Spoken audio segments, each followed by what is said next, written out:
No one screamed anymore. Beneath the rubble of what used to be a quiet mountain town, a series of hidden tunnels stretched out like veins, damp, narrow, and forgotten by time. It was there, under broken earth and ash-covered ruins, that the last remnants of a once vibrant community now clung to life. They weren't many, just 37 souls. Survivors. Fighters. Ghosts of a world swallowed by the undead. The old municipal shelter hadn't been used since the Cold War. But when the outbreak swept through the valley, flooding the streets with shrieks and blood, it became their final retreat. Steel doors. Reinforced concrete. Water tanks and expired food rations. A relic of paranoia turned into salvation. Among them was Lena Crow, a former paramedic who now stitched more wounds than she could count. She leaned over a trembling boy, maybe 10, whispering softly as she cleaned a deep gash on his leg. "You're safe here. Just breathe, okay?" The boy nodded, eyes wide, teeth clenching a frayed piece of cloth. Lena didn't say it, but they all knew the truth: nothing was truly safe anymore. Only less deadly. At the far end of the main corridor, Malik Reyes, a stoic man with a military background, checked the perimeter monitors. Grainy black and white feeds flickered on a patched-together screen wall, showing shattered buildings, overturned vehicles, and shadows moving just out of focus. "How's the north vent?" Lena asked, approaching with quiet steps. Malik exhaled, still watching. Blocked again. Winds changed. Smoke from the cities drifting down the valley. Could attract more of them. Lena ran a hand through her dusty hair. "So we're blind up top?" "For now," Malik muttered. "But we're not deaf." From a speaker, faint sounds filtered through, a distant moan, a shuffle of broken glass, metal scraping against asphalt. The sound of a dead world, still moving. They didn't talk about going outside. Not unless absolutely necessary. Once every 3 days, someone ventured topside for supplies. They called it the run. Most came back. A few didn't. Last time, Noah, a wiry teenager with sharp eyes and quicker feet, barely made it back, dragging a battered duffel and a cracked radio. Since then, no one had volunteered. Tonight, though, that would change. In the far corner of the shelter, a group gathered around a dim lantern. Mara, the community's quiet leader, stood at its center, holding a faded map with trembling hands. Her voice was steady despite the fear that hid in everyone's eyes. "We have to find the others," she said. "There are signs, radio signals, hidden broadcasts. Someone out there is still fighting." A low murmur rippled through the group. "You sure it's not a trap?" asked Reggie, a bearded man in his 50s, formerly the town librarian. "Even if it is," Mara replied, "we can't survive down here forever. Supplies are low. Air's turning stale. And the last water test came back with signs of bacteria." Lena nodded. She'd seen the symptoms: stomach cramps, dizziness, weakness. If they didn't act soon, disease would finish what the undead couldn't. Malik pointed at the map. "The signal's coming from Pine Ridge. 15 miles east. That's 2 nights' travel minimum. 2 exposed." "But it's hope," Mara said. "And that's something we haven't had in a long time." They fell silent. Hope was a dangerous thing. It got people killed. But without it, survival meant nothing more than waiting to die. Lena stepped forward. "I'll go." Eyes turned toward her. "I've seen worse. I've made runs before. And I can patch myself up if it gets bad." Malik looked at her, jaw tense. "You won't make it alone." "I don't plan to." She glanced at Noah. "You up for one more?" Noah hesitated, then nodded. "Always." Mara handed Lena the map, folded into quarters. "You'll leave at dusk tomorrow. Use the old sewers to bypass the town square. And whatever happens, don't follow the roads. That's where they hunt." The room seemed to shrink as the weight of the decision settled in. Later, as the others slept, or tried to, Lena sat near the main hatch. She could hear the wind howling faintly through the emergency shaft. It sounded like voices. Like memories. She reached into her pack and pulled out a small, cracked photo, her brother, smiling in his uniform, arms wrapped around their dog in a sunlit yard long gone. She hadn't seen him in over 6 months. Didn't even know if he was alive. But maybe Pine Ridge held answers. Maybe it held people. Maybe it held a future. And for that, she'd risk everything. Even if the world above was a graveyard. At first light, though no real sunlight touched the underground, Lena crouched by the steel hatch, her pack strapped tight and her eyes locked on the ladder leading up into darkness. Noah stood beside her, shoulders tense, clutching a homemade spear welded from rebar and a kitchen knife. Mara, Malik, and a few others gathered to see them off. There were no goodbyes, only quiet nods and brief touches, fingers on shoulders, eyes locking in silent understanding. In this world, words weren't promises. They were just reminders of what could still be lost.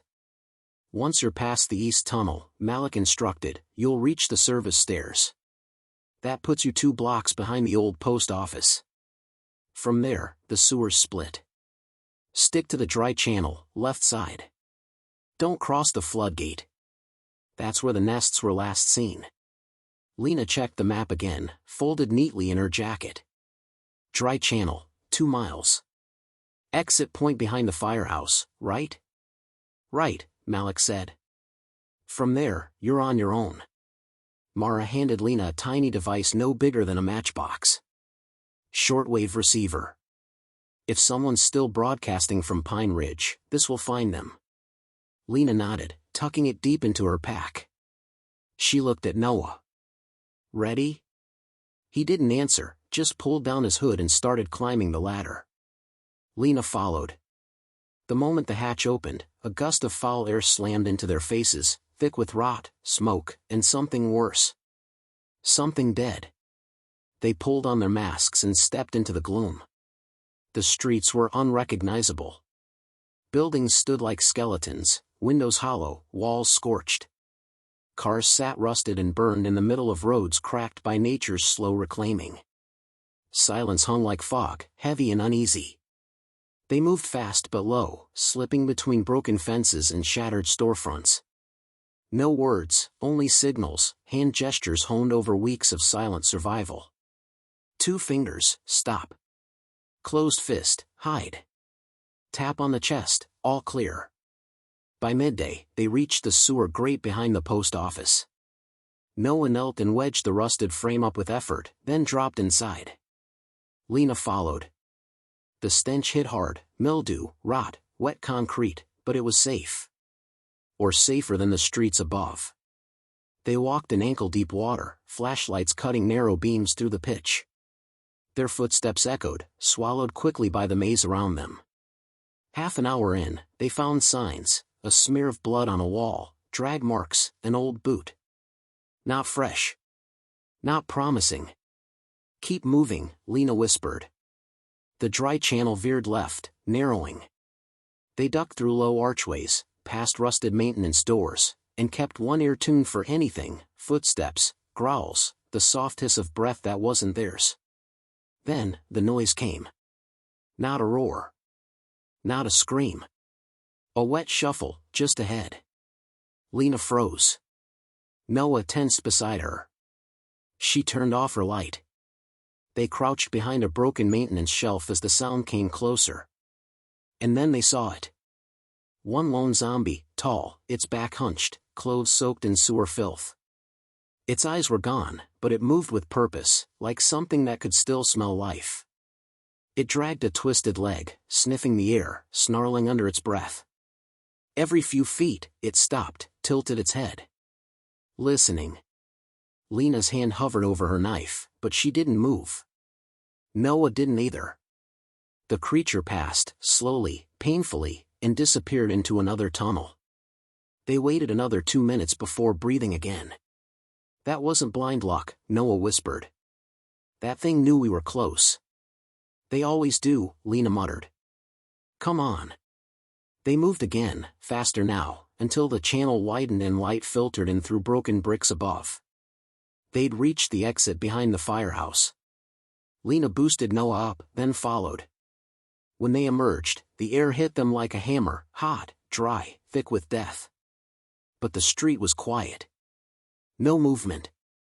No sound. The map said Pine Ridge was east.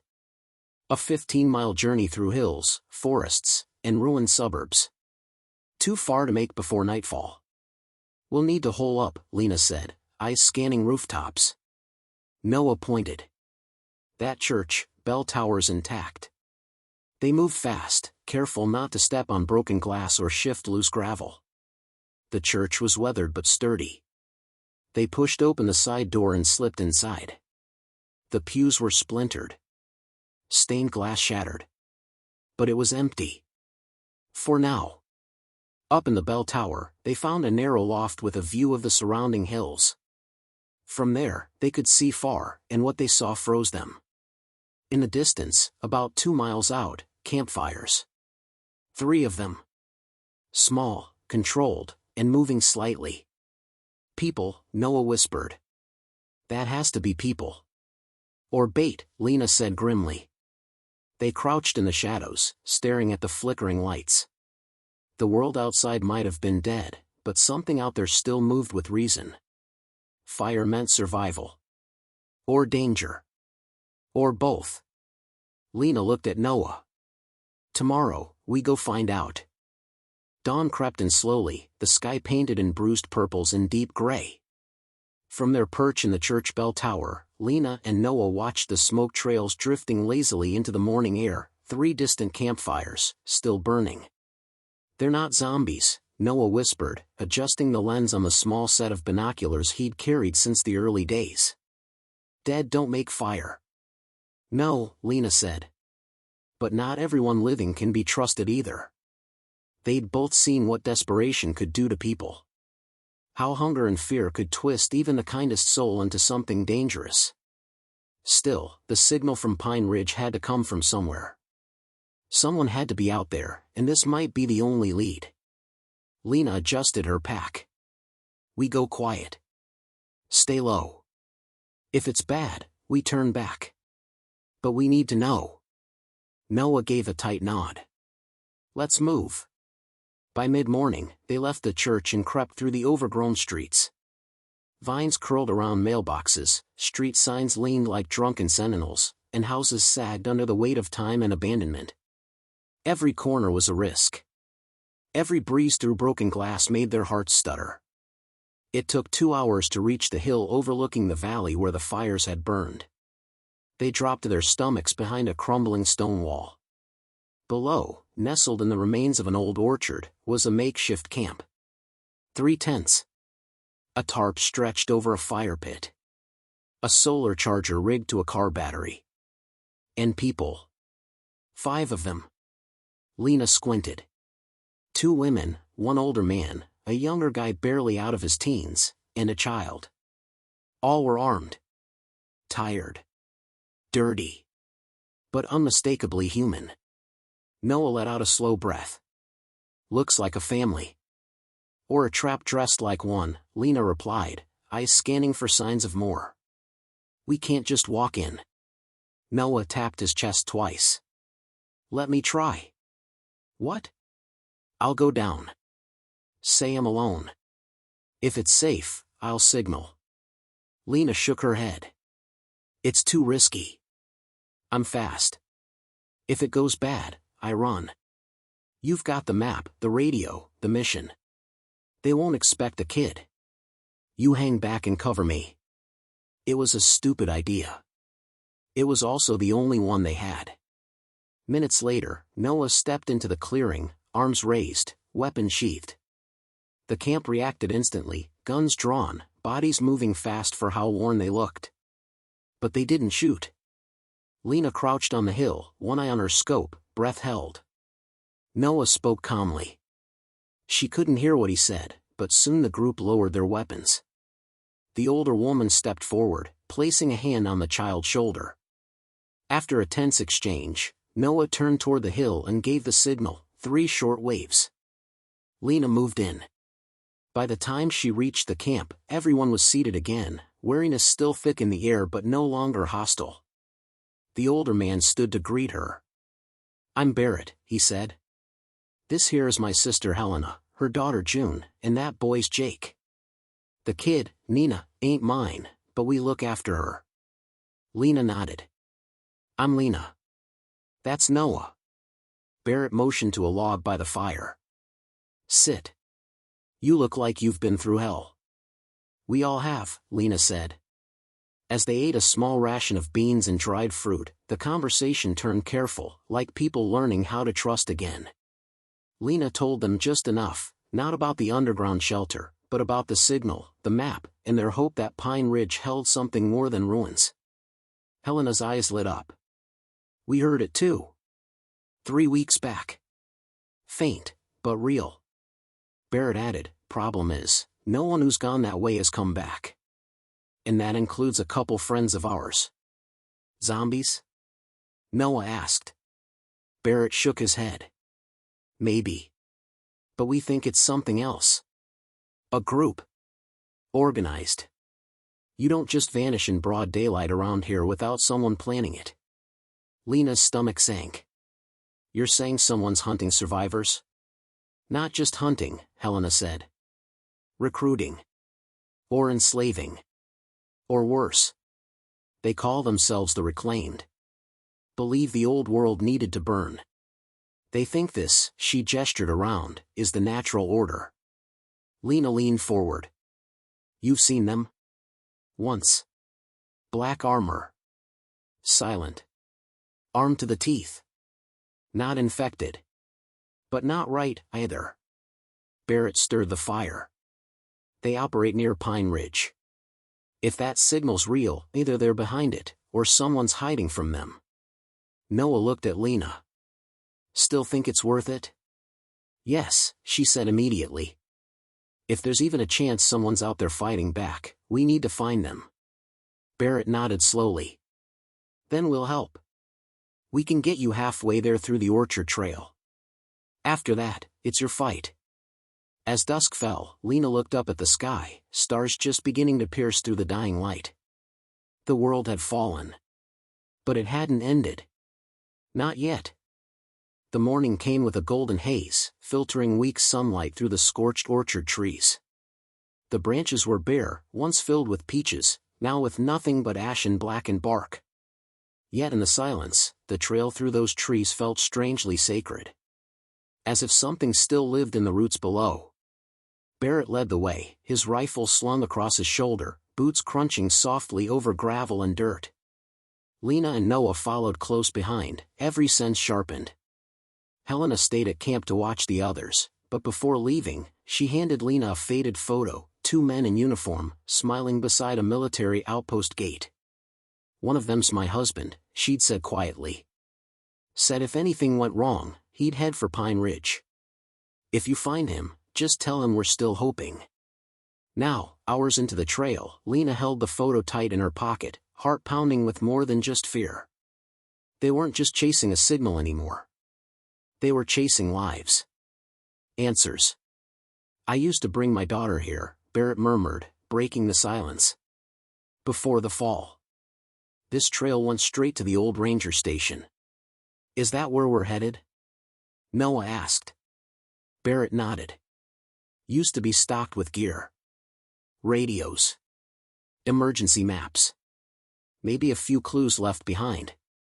And it'll get you close, less than 4 miles from Pine Ridge." As they reached a fork in the trail, something caught Noah's eye. "Wait. Look." They stopped. Ahead, carved roughly into a dying tree, were 3 crooked XS, fresh. Bark peeled recently. Below it, a small cloth strip fluttered in the breeze, red, like a warning flag. "Someone marked this," Noah said. Barrett's jaw tightened. "That's not random." They fanned out slowly, weapons drawn. Lena moved left, scanning the brush. Then she saw it, half buried in a ditch, covered in branches. A body. They rushed over. The man looked barely 20. His face was frozen in a scream. Bite marks covered his arms, but something was off. His hands were bound with wire.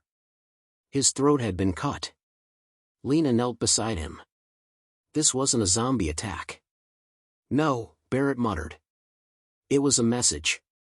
On the man's jacket, a patch, Pine Ridge Emergency Response Unit. Noah stared.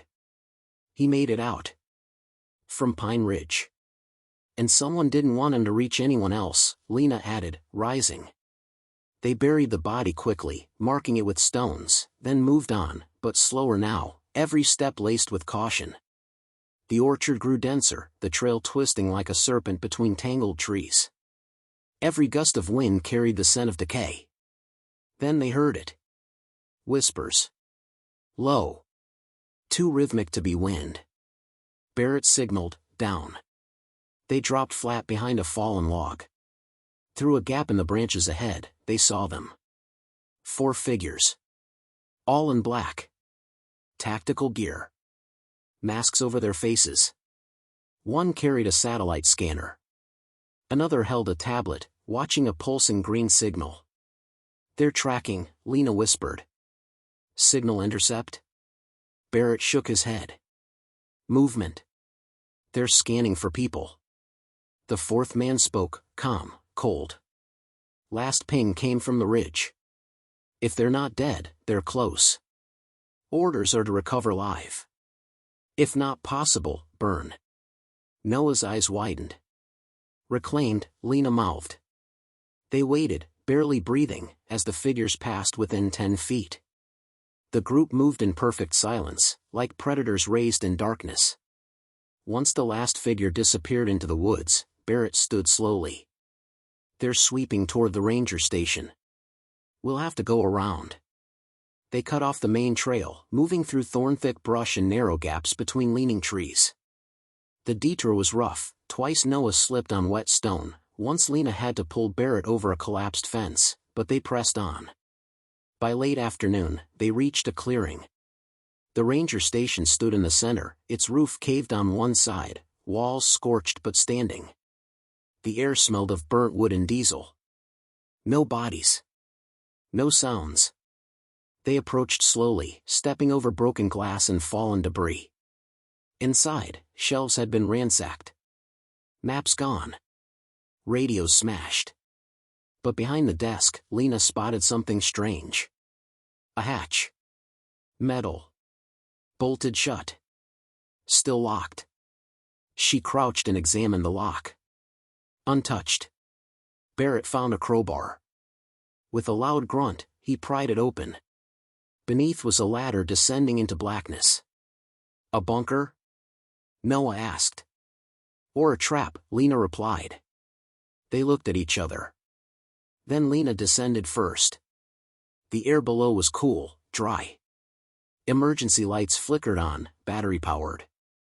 Shelves lined the walls, cans, medicine, and notebooks. She picked one up. The cover read, PR command log, day 3 after outbreak. Voices echoed above as Noah and Barrett joined her. Then Noah pointed at a wall covered in maps. One was circled in red. Reclaimed territory.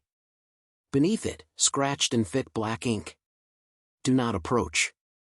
If you receive this message, turn back. Lena looked at them both.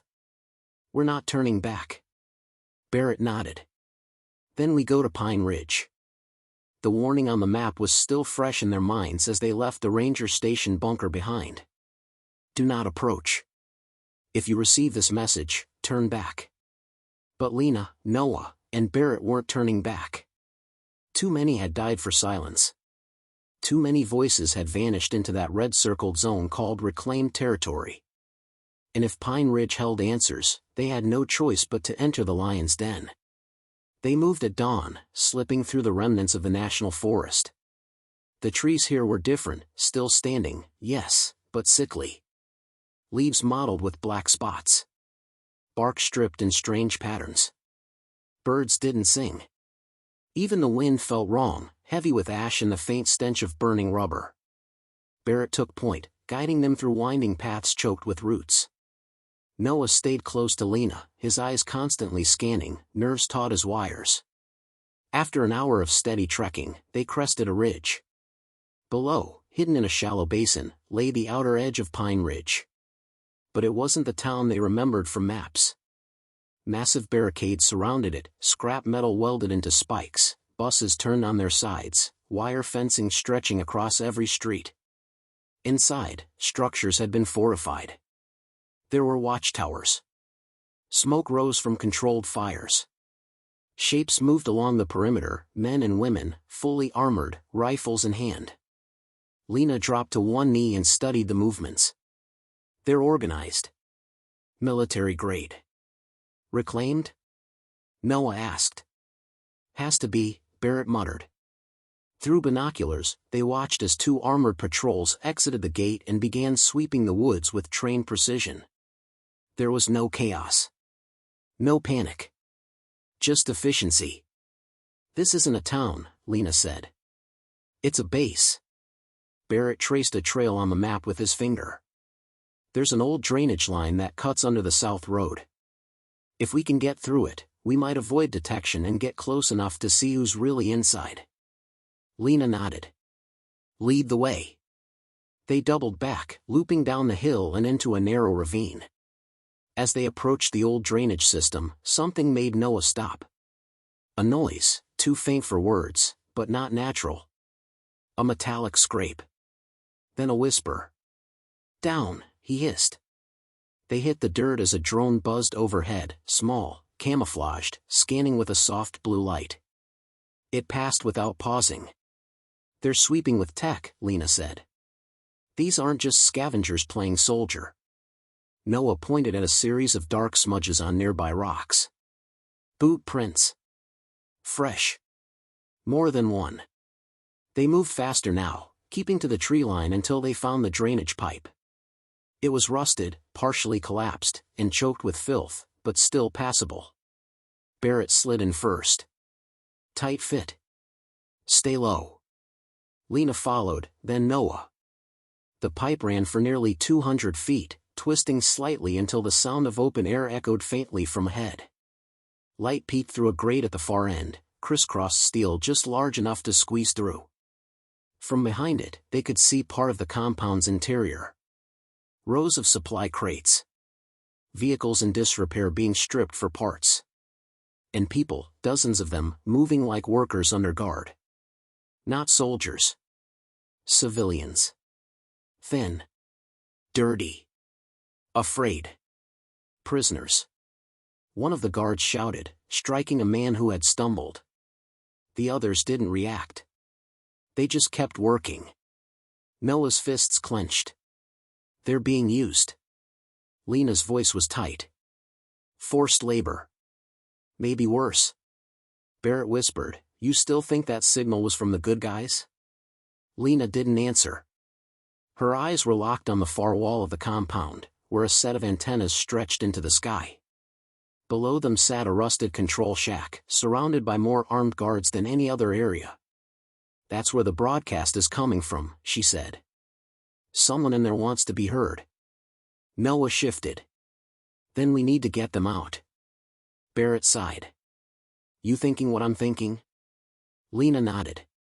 We get back to the orchard. Get Helena.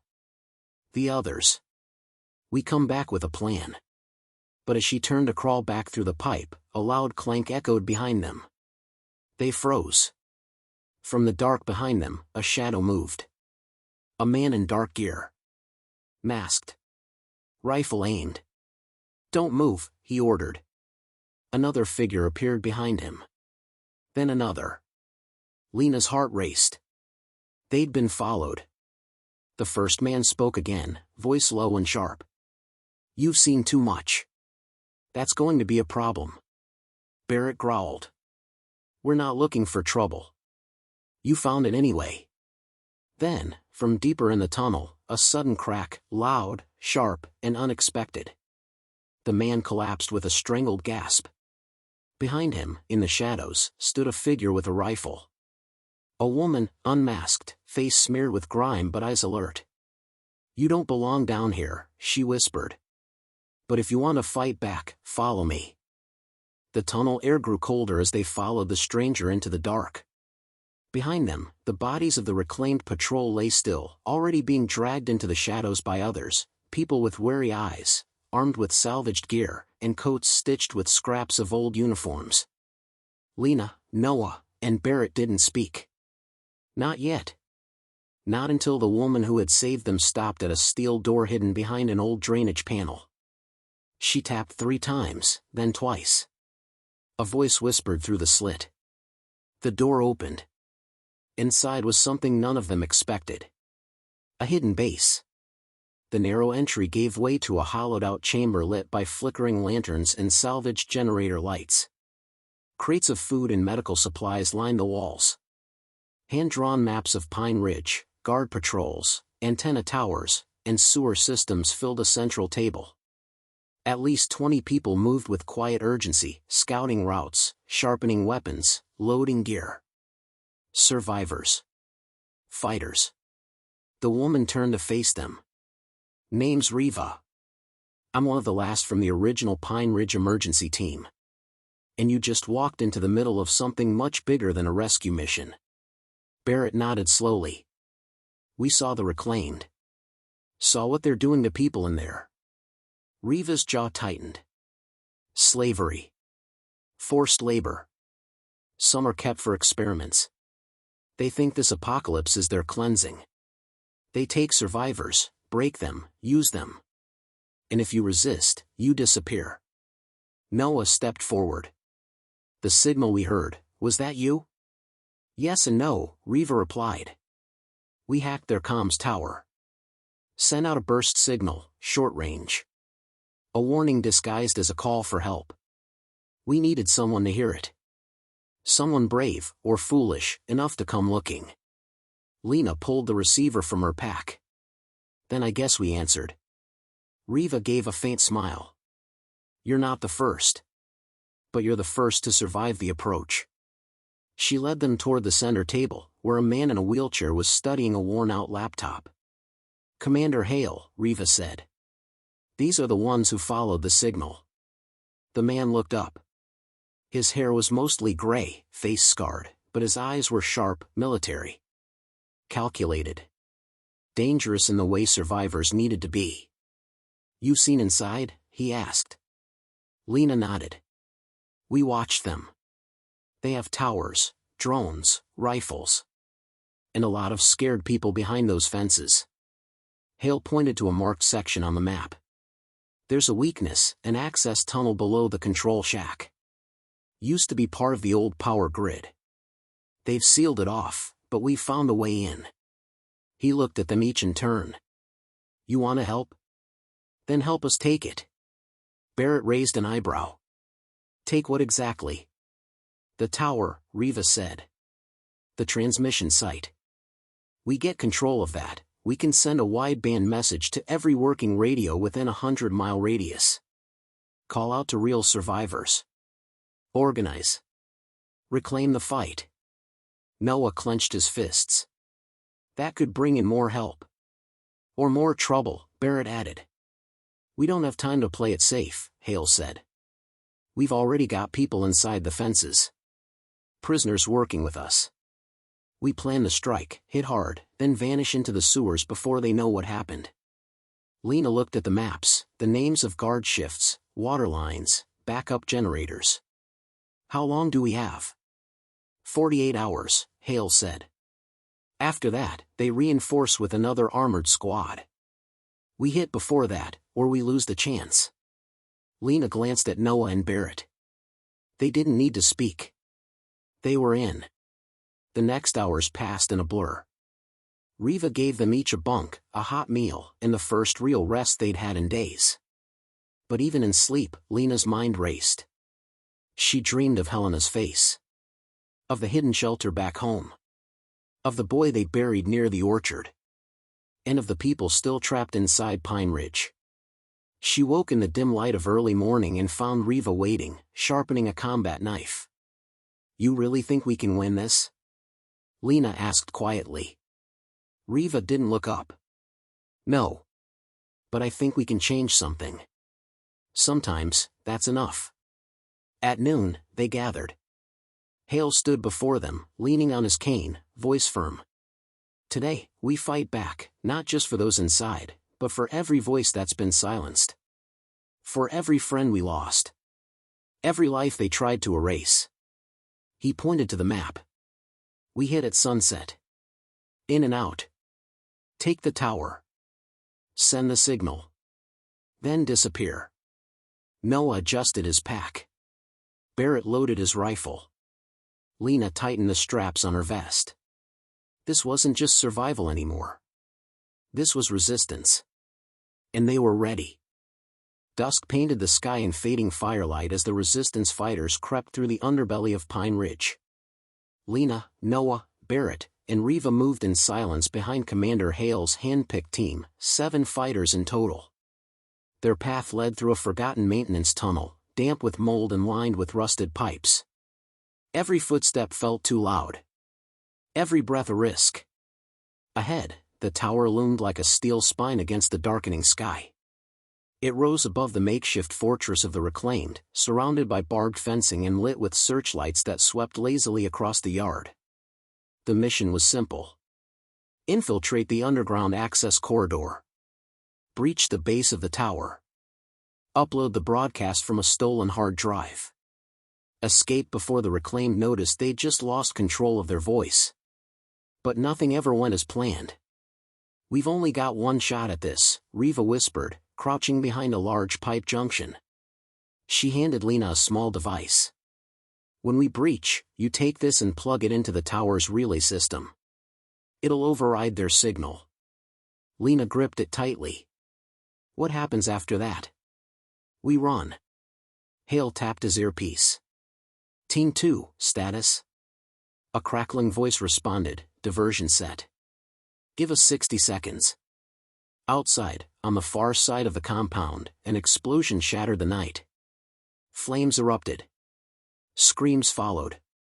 Guards scrambled. Lights jerked wildly.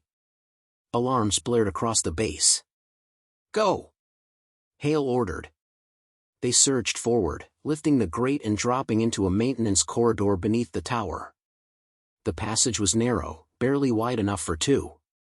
Sparks from the explosion trembled above them, painting the walls in trembling gold and shadow. At the far end, a steel door stood sealed with an electronic lock. Barrett stepped forward. Cover me. He worked fast, bypassing the panel with a small toolkit. Wires crossed. Fuses snapped. Then with a beep, the door clicked open.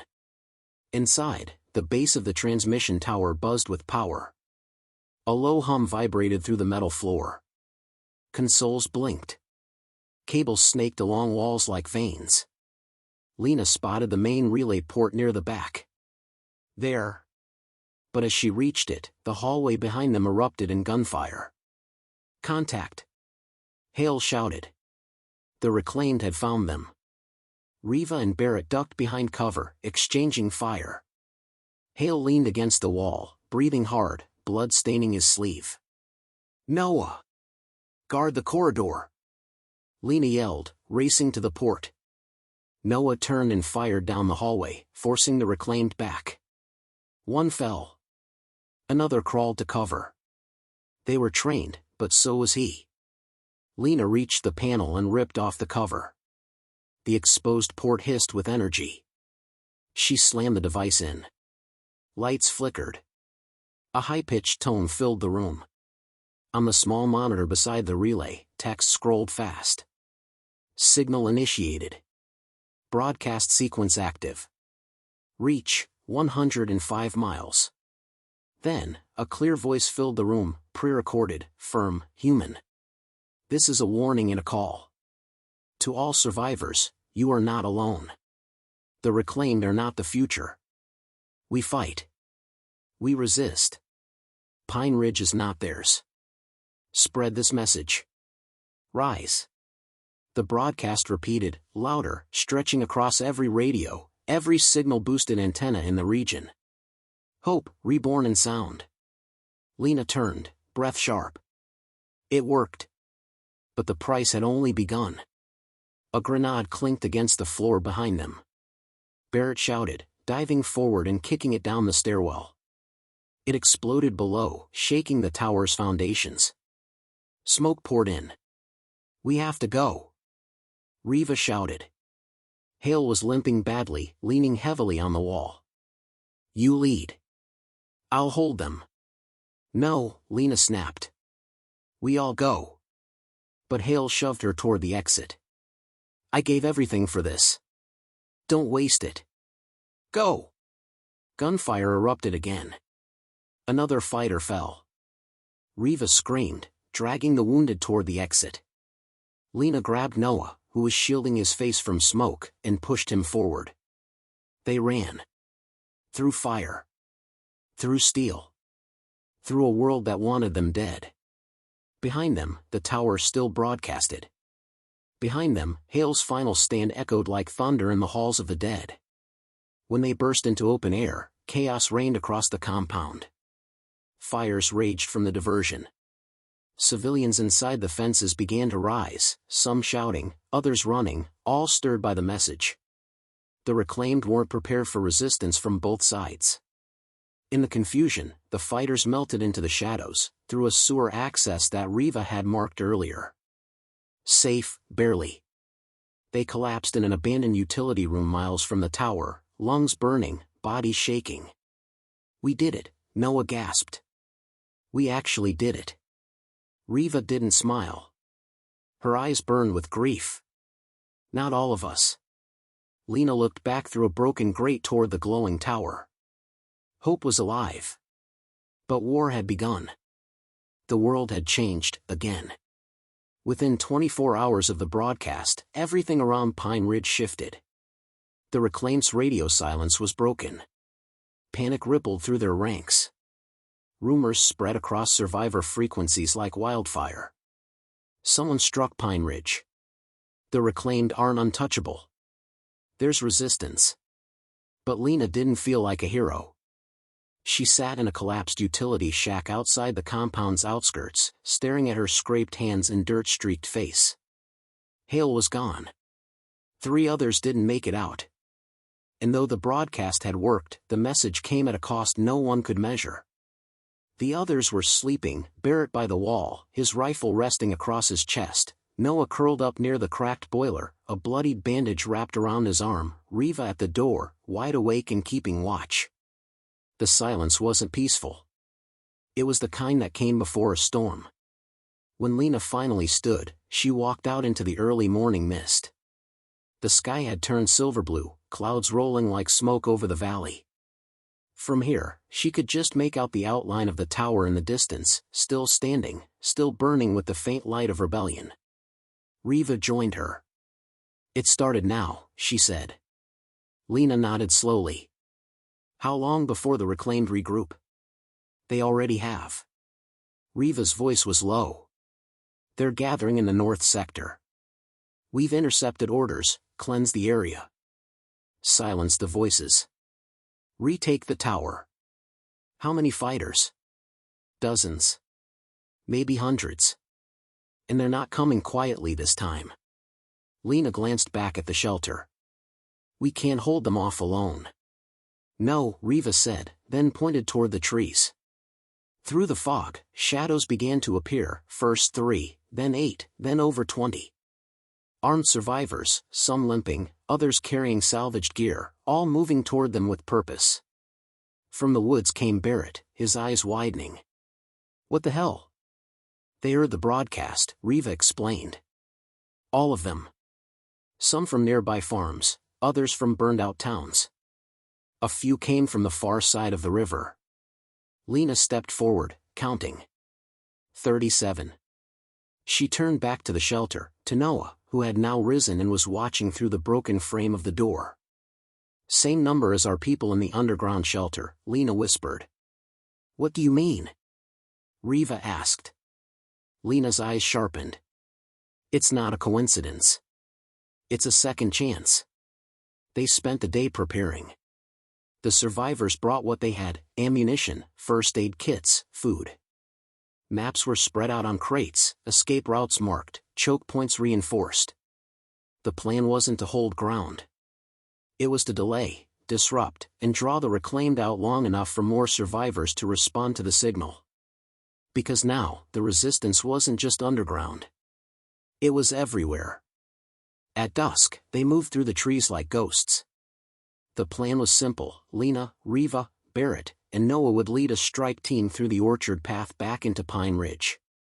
A second group would create noise near the east wall, an ambush. The rest would escort civilians out through the old drainage systems once the distraction began. This time, it wasn't about surviving. It was about fighting back. And then, it began. The orchard lit up in flames, a wall of fire and smoke guiding the reclaimed's attention away from their weak points. Gunfire cracked through the trees. Screams echoed. Alarms blared. Lena and her team sprinted through the chaos, ducking behind overturned vehicles, vaulting broken fences. The tower stood ahead, lights dark, smoke curling upward. Noah slid beside her. Why the tower again? Because that signal only started something, Lena said. We have to keep it alive. They breached the rear, pushed through light resistance, and stormed the lower level of the tower. The antenna room was intact, but riddled with bullet holes. The relay system was fried. We can't rebroadcast from here. Barrett shouted. No, Lena said, yanking a salvaged hard drive from her bag. But we can record everything that happens next. And when we find another tower, we send the whole world the truth. They set the recorder on the console, aiming it at the window overlooking the burning town. This is Pine Ridge, Lena said, her voice steady. We were silenced. We resisted. We're still here. And we're not alone.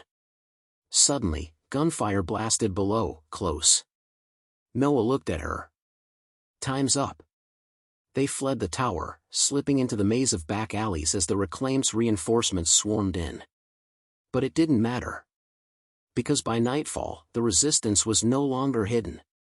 It was everywhere, on rooftops, in forests, across dead cities. And across the frequencies of a broken world, a new message began to spread. We are the living. And we are not afraid anymore.